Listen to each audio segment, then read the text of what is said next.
Habari za muda huu tena ndugu zanguni. Kwenye video hii ningependa tuweze kuangalia nini maana ya data transfer na jinsi gani ambavyo unaweza kufanya student si data transferring.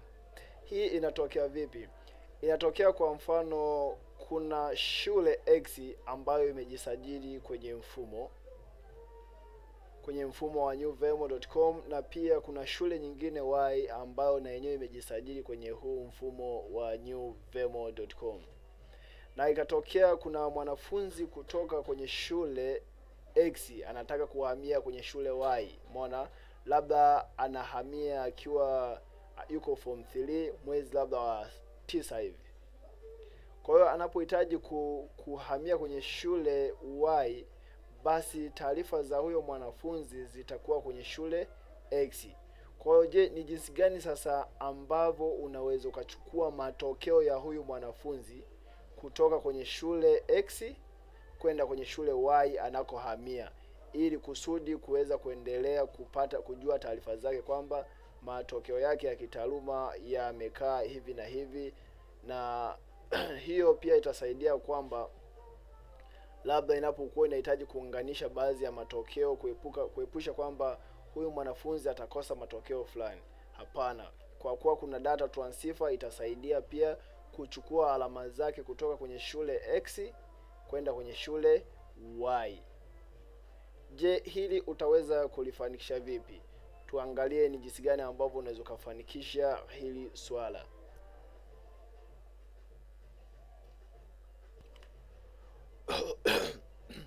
Unapokuwa tayari upo kwenye mfumo wako kama jinsi inavyoonekana, basi utaenda kwenye sehemu ambapo pameandikwa registration, na chini ya registration kuna menus ama option ambayo imeandikwa transfers. Kwenye transfers utabonyeza hii drop down menu. Ukishabonyeza, basi utakutana na options zingine nyingi tu ambazo kuna data transfer na data transferred. Kwenye data transferred ni sehemu ambapo utaweza kuona taarifa zote za kuhamisha au wanafunzi waliohamishiwa kwenye shule yako au waliotoka kwenye shule yako kuhamishiwa kwenye shule nyingine. Kwa ili kuweza kuhalalisha kwamba mwanafunzi fulani inatakiwa ahamie shule fulani. Kwa mfano mimi labda naweza nikasema nitaenda kwenye data transfer. Hapa pia kuna ngazi ya ordinary level na ngazi ya A level. Kwa hapa kuna add a list of migrants. Kwa mfano shule sasa, kwa mfano labda kwenye mwanafunzi anahitaji kuhamia shule Y, basi mwalimu wa shule X inatakiwa aandae taarifa za huyo mwanafunzi, ili mwalimu kule kwenye shule Y apate uwepesi wa kuweza kuchukua taarifa za huyo mwanafunzi. Cha kwanza kabisa kwenye shule, kwa mfano mwalimu wa shule X ambako mwanafunzi anataka atoke aweze kuhamia kwenye shule Y, itabidi aweke registration number ya mwanafunzi hapa, na pia aweke registration number ya shule ambayo mwanafunzi anahamia.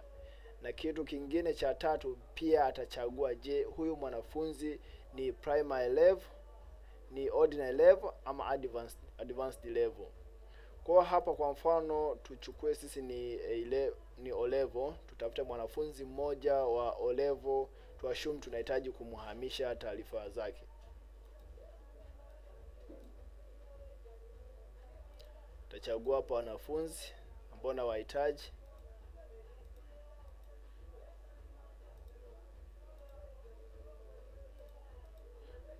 Request. Baada ya hapo tuashumu Amina Lameki Daudi tunahitaji kumhamishia kwenda kwenye shule Y. Kwa hiyo baadaye tutachukua hii registration number yake kama ilivyo, na baada ya hapo tutarudi tena kwenye transfer, then tunaenda kwenye data transfer.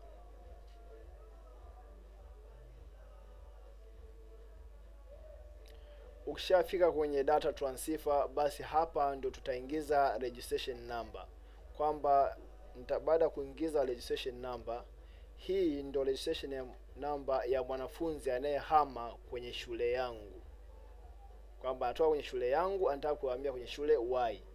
Hapa ndo naandaa taarifa zake ili kumsaidia yule mwalimu ambaye atakuja kuchukua hizi taarifa za huyu mwanafunzi aweze kuzichukua taarifa kwa wepesi.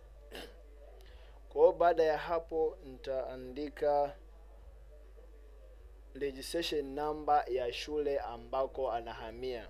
Kwa mfano labda ni SXXXX. Baada ya kufanya hivyo nitakuja kusema, je, level ya huyu mwanafunzi ni level gani? Huyu mwanafunzi ni wa ordinary level, kwa hiyo nitachagua hapa huyu mwanafunzi ni ordinary level. Baada ya hapo ninabonyeza sehemu palipoandikwa start an operation. Nitabonyeza. Itaniambia please wait while processing. Hapa ndio inaandaa taarifa za huyo mwanafunzi ili aweze kuhamishiwa kwenye shule Y. Baada ya hapo itakupa taarifa kwamba examination details relating to, hapa hii registration number ya mwanafunzi ambaye ni Amina Lamek Daudi. Itakwambia have been put ama pressed ready for transfer to, kwamba taarifa za mwanafunzi ambaye ni Amina Lamek tayari zimeshaweza kuandaliwa kwa ajili ya kuweza kuzihamisha kwenda kwenye shule yenye registration number SXXX na jina la shule ni New Vemo Secondary School. Baadaye kuna kodi ambayo itakuwa imetolewa hapo, inaitwa UIDT.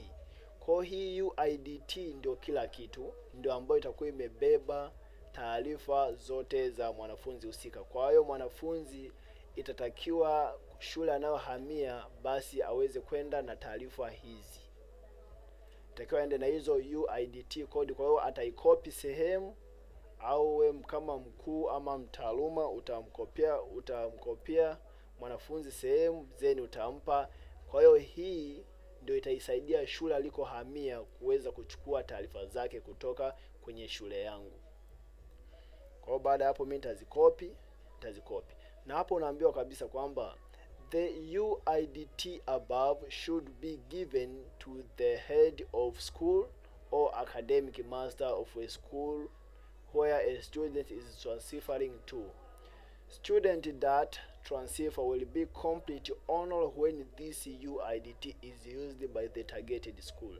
Kwa hii UIDT itaweza tu au uhamisho wa shule, uhamisho wa taarifa za mwanafunzi kwenda kwenye shule hiyo nyingine utakamilika tu ikiwa tayari kwamba hiyo UIDT codes zinakuwa zimeshatumika.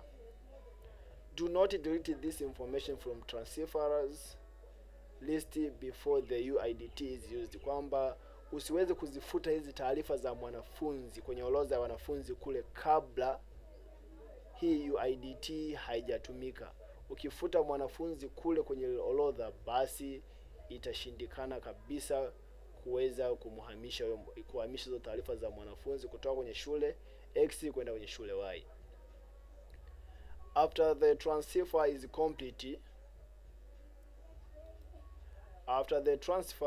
complete, you need to delete or remove the student from the list of other students in your account. Failure to do that, it might cause data inconsistency during examination report retrieval. Thanks. Baada ya uhamisho kuweza kukamilika, basi utahitaji kumfuta huyo mwanafunzi kutoka kwenye orodha ya wanafunzi wale wengine. Usipofanya hivyo, basi hii itakuja kusababisha taarifa zako wakati unaandaa labda parent report ama unaandaa summary report zile, itakuwa inakuja na makosa kwa sababu kutakuwa na addition ya mwanafunzi hewa ambaye hayupo. Kwa hizi UIDT ndo zitatumika kuweza kuchukua taarifa za huyo mwanafunzi. Baada ya kuwa na hizo UIDT utazikopi, na ukishazikopi unaweza kuzihifadhi mahala popote pale. Kwa mfano mimi za kwangu nitazihifadhi hapa, na baadaye tutaona je ni jinsi gani sasa ambavyo uhamisho huyu mwanafunzi unaweza kukamilika. Pia kuna paneli nyingine hapa kuna paneli nyingine hapa ambayo inaitwa transferring of students or examination results. Kwa hapa sasa basi kule mwanafunzi alikohamia labda kwenye shule Y, ndipo watafanyia process za kuweza kuchukua matokeo ya huyu mwanafunzi. Kwa hapa wataingiza school registration number given by you, student registration number given by you. Kwa hiyo ile shule Y itabidi kwanza wamsajili huyo mwanafunzi. Wakishamsajili, basi hapa watakuja kuingiza registration number ambayo wao watakuwa wamempa kule kwenye shule Y.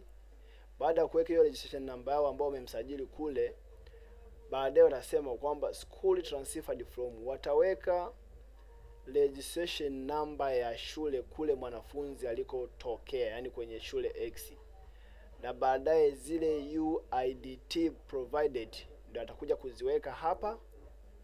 Akishaziweka hapa hizo UIDT, baadaye atakuja kusema ni level gani huyo mwanafunzi. Baadaye atasema kwamba huyu ni ordinary level, na baadaye hapo anasema start an action. Akisha start to an action, basi taarifa zote za yule mwanafunzi zitachukuliwa kutoka kwenye shule X zitahamia kwenye shule Y. Na ili kuweza kuona taarifa hizo, ukienda kwenye data transferred utabonyeza, utakutana na taarifa zako zote kama jinsi inavyoweza kuonekana hapo.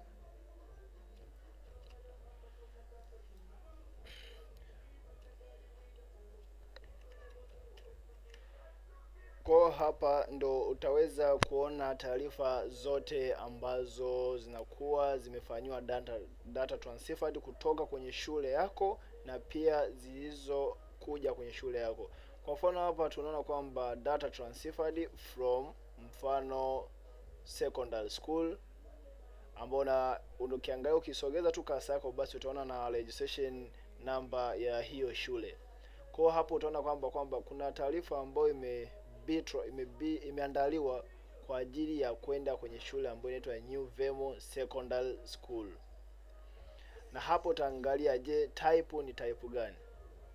Type inaonyesha kabisa kwamba kuna red, kuna alama ya mshale ulioangalia juu, na pia kuna namba 1 mpaka 9 ambayo inakuwa ni nyekundu. Ukishaona alama hiyo, basi unajua ni moja kwa moja kabisa kwamba hii taarifa imetoka kwenye shule yangu. Lakini ukiona alama ya design hii inakuwa na kijani, basi unajua kabisa kwamba hii taarifa imeandaliwa kwa ajili ya shule yangu. Na hapa pia kuna sehemu ambapo pameandikwa progress. Kwenye progress hapa ukiona kwenye thumbs down, yani kwamba dole gumba limetazama chini na lina rangi nyekundu, basi inamaanisha kwamba hiyo taarifa bado haijafanywa mchakato wa kuhamishwa kutoka kwenye shule X kwenda Y. Ila ukiona dole gumba ambalo limesimama juu, yani ambao ni thumbs up, na linakuwa na rangi ya kijani, basi taarifa zako zote hizo zinakuwa zimeshakamilika, na pia utaruhusiwa hata kama ukihitaji kufuta hiyo taarifa utaweza kuifuta. Na pia hapa kuna sehemu ambapo unaweza delete taarifa hii, umeona? Na pia hapa kuna sehemu ambapo pameandikwa kuna alama ya jicho. Ukiona jicho ambalo halijakatwa katikati, basi inamaanisha kwamba hiyo taarifa inaweza kuhamishika. Ila ukibonyeza hapa, umeona? Ukibonyeza hapa kukawa na alama ya jicho ambalo limekatwa katikati, inamaanisha kwamba ile shule kule haitoweza kuhamisha hizo taarifa za huyo mwanafunzi, otherwise mpaka wewe umruhusu kwamba basi endelea na uhamishaji. Ukishabonyeza tu, basi utaona kanabadilika, kanakuwa jicho ambalo halina, yani ni full eye ambayo inakuwa haina slash. Kwa kufanya hivyo ndivyo ambavyo unakuwa na taarifa zako zote. Na hapa pia kuna button ambayo inaandikwa delete.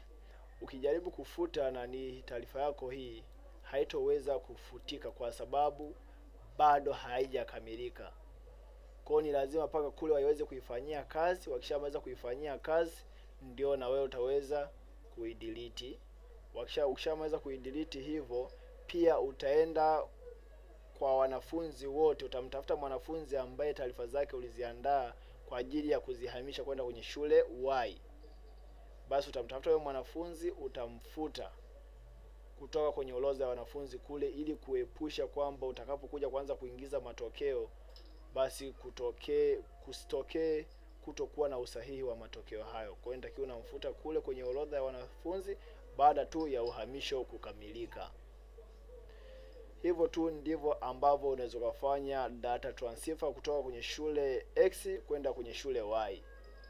Kumbuka tu UIDT za data transfer ni muhimu sana. Asante kwa kunisikiliza. Kwa hiyo usisahau kusubscribe, kushare na kulike video hii ili uweze kupata update, ama kila tunapokuwa tuna-upload video uweze kutaarifiwa kwamba kuna video fulani tayari imeshawekwa kwenye chaneli yetu. Asanteni, zidi kufuatilia video zinazofuata.